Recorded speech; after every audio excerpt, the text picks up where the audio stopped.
يقدم بنبر بريزيدنت غزياو ممحدار تግራይ ኣይተ ጌታቸው ረዳ ዘምራሕ ህወሓት ትግራይ ሊበራል ዲሞክራቲክ ፓርቲ ዝበሃል ውድብ ንምጥያሽ ኣብ ናይ መወዳእታ ብርኪ ከም ዝበፅሐ ብላዕለዋይ መሪሕነት እቲ ዝምስረት ዘሎ ፖለቲካዊ ውድቡ ኣፍሊጡ ወኣይተ ጌታቸው ረዳ ዘምራሕ ህወሓት ትግራይ ሊበራል ዲሞክራቲክ ፓርቲ ዝብል ውድብ ንምጥያሽ ኣብ ናይ መወዳእታ ብርኪ ከም ዝበፅሐ ተፈሊጡ ህዝቢ ትግራይ ብሓፈሻ መንእሰይን ምሁራትን ድማ ብፍላይ ዝጀመርዎ ሰላማዊ ፖለቲካዊ ቃልሲ ብዝተወደበ መንገዲ ብምትሕብባርን ምምራሕን ትግራይ ናብ ዝለዓለ ዲሞክራሲያዊ ስርዓት ንምስግጋር ወኣይተ ጌታቸው ረዳ ዝምራሕ ህወሓት ትግራይ ሊበራል ዲሞክራቲክ ፓርቲ ዝብል ውድብ ንምጥያሽ ኣብ ናይ መወዳእታ ብርኪ ከም ዝበፅሐ ተፈሊጠሎም ፍርቂ ክፍለ ዘበን ካብ ዘቁፀረ ውድብ ህወሓት ዝተመቐለ ብእኒ ነበር ፕሬዚደንት ግዚያዊ ምምሕዳር ትግራይ ኣይተ ጌታቸው ረዳ ዝምራሕ ክንፊ ሓዱሽ ፖለቲካ ውዳበ ሒዙ ይቃላቀል ከም ዘሎ ሓደ ካብቶም መራሕቲ እቲ ውዳበ ብፍሉይ ንቢቢሲ ኣብ ዝሃቦ ቃለ መሕትት ሓቢሩ እቲ ሓድሽ ኣብ መስርሕ ምዝገባ ዝርከብ ፖለቲካ ውዳበ ሊበራል ዲሞክራሲ ከም ስነ ሓሳብ ዝኽተል ኮይኑ ትግራይ ሊበራል ዲሞክራቲክ ፓርቲ ዝብል ኣማራፂ ሽም ሒዙ ይመጽእ ከም ዘለውን ንምፍላጥ ተኻኢለሎም እቲ ሽሙ ክትቀስ ፈቃደኛ ዘይኮነ ሓደ ካብ ላዕለዎት መራሕቲ እቲ ውድብ እቲ ሽም ገና በቲ ነቲ ውዳበ ዘንቀድና ፖለቲከኛታት ከም መመረፂ ዝተዋሃበ እምበር ካብ ሃገራዊ ቦርድ መረፃ ኢትዮጵያ ሕጋዊ ኣፍልጦም ስረኸብና ግን ኣብ ጉባኤ ኣቅሪብና ክመሓሽ እውን ዝኽእል እዩ ኢሉ ኣብ ክልተ ተመቂሉ ነንባዕሉ ክካሰስ ፀንሐ ውድብ ህወሓት በቲ ሃገራዊ ቦርድ መረፃ ኢትዮጵያ ዘቐመጦ ናይ ግዜ ገደብ ተሳኒዩ ጉባኤ ከካይድ ብዘይምኽኣሉ ካብ መዝገብ ውድባት ፖለቲካ እቲ ሃገር ናይ ምስራዝ ተኽእልኡ ልዑል እዩ እቲ ናይ ምስራዝ ሓደጋ ገጢሞ ዘሎ ብእኒ ዶክተር ደብረፅዮን ገብረ ሚካኤል ዝምራሕ ውድብ ህወሓት ከም ሓደ ምስ መንግስቲ ኢትዮጵያ ተዛቲ ውዕል ፕሪቶርያ ዝፈረመ ውድብ በቲ ብቦርድ መረፃ ኢትዮጵያ ተማሓሹ ዝወፀ ኣዋጅ ከም ብሓድሽ ክምዝገብ ቅኑዕ ኣይኮነን ክብል ንመንግስቲ ፌደራል ክነቅፍ ከም ዝፀንሐ እውን ዝፍለጥ እዩ ምስራዝ ውድብ ህወሓት ዘሻቀሎም ብኣይተ ጌታቸው ረዳ ዝምርሖ ኣባላት ማእኸላይ ኮሚቴ ህወሓት ቅድሚ ሒደት ሰሙናት ኣብ ዘውፅእዎ መግለፂ ምስቲ ዝካሰስዎ ዘለዉ ክፋል ህወሓት ሓቢሮም ጉባኤ ከካይዱ ከም ዝደልዩ ገሊፆም እኳ እንተነበሩ ዝረኸብዎ ኣወንታዊ መልሲ ከም ዘየለ ግን ይገልጹ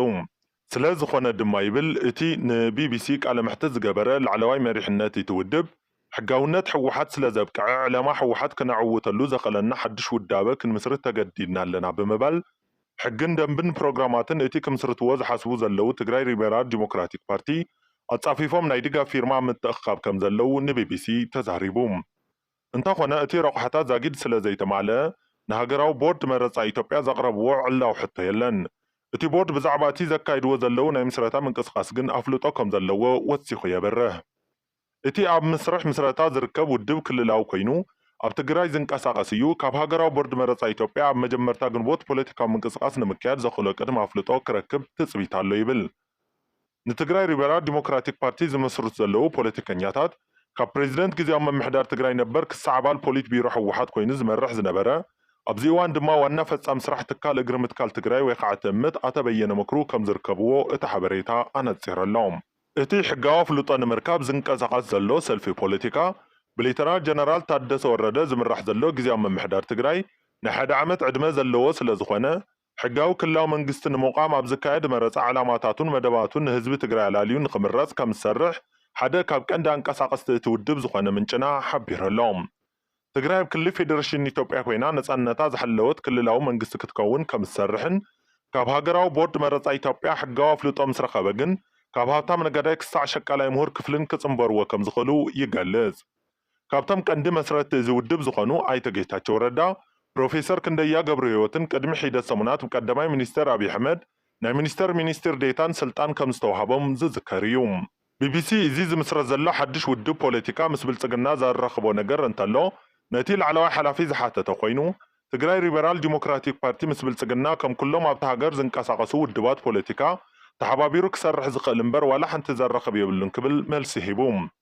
ኣብ 1967 ብኣቆፃፅራ ግዕዝ ኣብ ደደቢት ዝተመስረተ ውድብ ህወሓት ድሕሪ ኩናት ትግራይ መሪሕነቱ ብዘጋጠሞ ቅልውላው ክልተ ተመቂሉ ነንባዕሉ ክካሰስ ጸኒሑ እዩ